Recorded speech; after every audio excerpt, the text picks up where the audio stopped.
नमस्कार.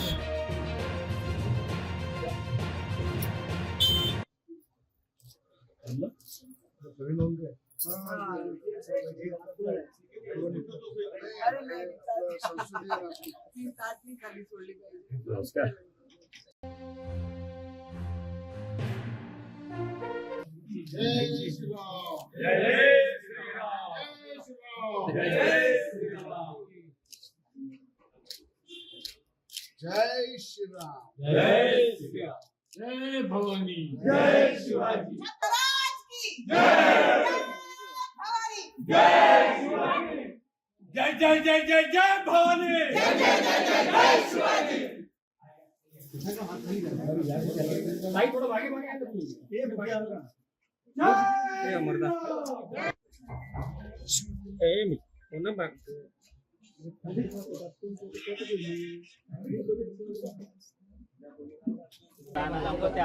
आले खूप पारंपरिक पद्धतीने आपण स्वागतही केलं. आता काय भूमिका आहे पुढची? शेवटी ही प्रथा परंपरा आहे महाराष्ट्राची आणि कोणी पाहुणे आपल्या घरात आले तर नक्कीच आपण त्यांचं स्वागत करतो.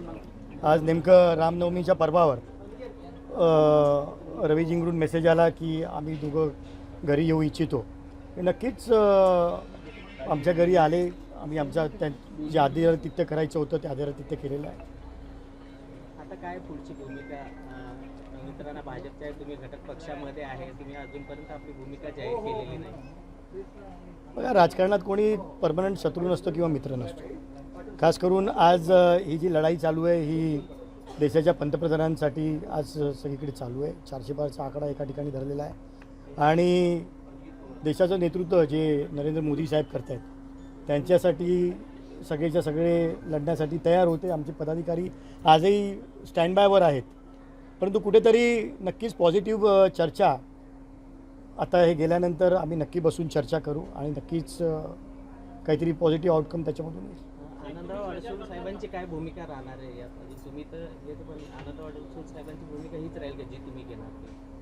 आज भूमिका अजून घ्यायची बाकी आहे. मी म्हटलं पॉझिटिव्ह नक्की आम्ही सर्व हे बघा कार्यकर्ते आमचे सगळे आतापर्यंत थांबले होते प्रचारासाठी, परंतु आता आम्ही सर्व पदाधिकारी सर्व जिल्ह्यातले महत्त्वाचे कार्यकर्ते पदाधिकारी आता आम्ही बसू, नक्की त्याच्यामध्ये ठरवू आणि नक्कीच पॉझिटिव्हली त्याच्यातून काहीतरी आउटकम येईल. एकीकडे तुम्ही सकारात्मक आहेत, औक्षण करून त्यांचं स्वागत केलेलं आहे.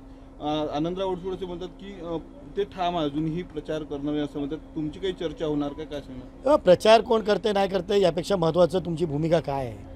आज ज्या पद्धतीने मी सांगितलं शिवसेना भारतीय जनता पार्टी युतीमध्ये आम्ही आज या निवडणुका लढतो आहे आणि आम्ही एक घटक म्हणून मी सुद्धा पक्षाचा राष्ट्रीय सचिव आहे आणि ते शिवसेनेचे नेते आहेत आणि आजही ते पक्षाच्या उमेदवारांच्याच प्रचारासाठी संपूर्ण राज्यभर फिरत आहेत आणि त्यामुळे त्या ठिकाणी ते व्यस्त आहेत. त्या शुभ पर्वावर जिन्होंने राम को लाया है उनको लाएंगे या विचारावर आज शिवसेनेचे नेते अभिजित अडसूळ साहेब या ठिकाणी त्यांच्या घरी आम्ही आलो. आनंदराव अडसूळ साहेबांचे आशीर्वाद घ्यायला आलो आणि शिवसेनेचे नेते या ठिकाणी आज एनडीएचे घटक म्हणून आम्ही सगळे सोबत काम करतो.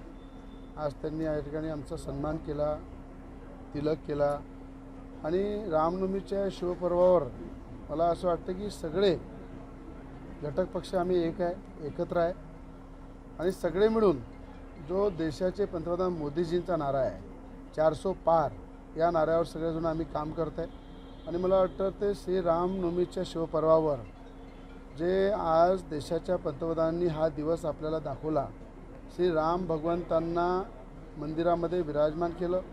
आज पहिली रामनवमी आहे की अयोध्याला श्री राम भगवंताचं मंदिर झालं, राम भगवंत विराजमान झाले. त्यानंतर पहिली रामनवमी संपूर्ण देशामध्ये विश्वामध्ये ज्या धामधुमीने साजरी होत आहे आणि या शिवपर्वावर मी खऱ्या अर्थानं आनंदराव अडसूळ साहेबांचा आशीर्वाद घ्यायला आलेलो आहे. या ठिकाणी आमचे मित्र अभिजित अडसूळ साहेब आहे आणि मला असं वाटतं की आम्ही सगळे एकत्र आहे आणि एकत्र मिळून देशाच्या पंतप्रधानांचा ताकद मजबूत करू आणि 400 पारच्या नाऱ्यावर काम करू. अनेक वर्षापासून जर पाहिलं तर अडसूळ आणि राणा हा वाद आपण माहिती आहे सगळ्यांना. आता हा वाद शमला असं समजायचं? आता अभिजित अडसूळ साहेबांनी सांगितलं की राजकारणामध्ये कधी कायम कोणी शत्रू नसते, कायम कधी मित्र नसते आणि सगळे आम्ही एकाच विचारधारेचे आहे आणि विचारधारेचे असल्यानंतर आपल्या देशाचे पंतप्रधान मोदीजी यांचं जे कार्य आहे त्या कार्यानुसार मला वाटते आज रामनवमीचा दिवस आहे, जिसने राम को लाया है उनको लाएंगे हा सगळ्यांचा नारा आहे आणि त्या नाऱ्यावर आम्ही काम करणार आहे. आणि रामनवमीच्या शुभेच्छा तुम्हालाही देतो. ठीक साहेब, राजकारणातील प्रत्येक अचूक बातमीचे सर्वात आधी अपडेट्स मिळवण्यासाठी सरकारनामाच्या सर्व सोशल मीडिया प्लॅटफॉर्मला लाईक, फॉलो आणि सबस्क्राईब करा. तसंच सर्व नोटिफिकेशनसाठी बेल आयकॉन प्रेस करायला विसरू नका.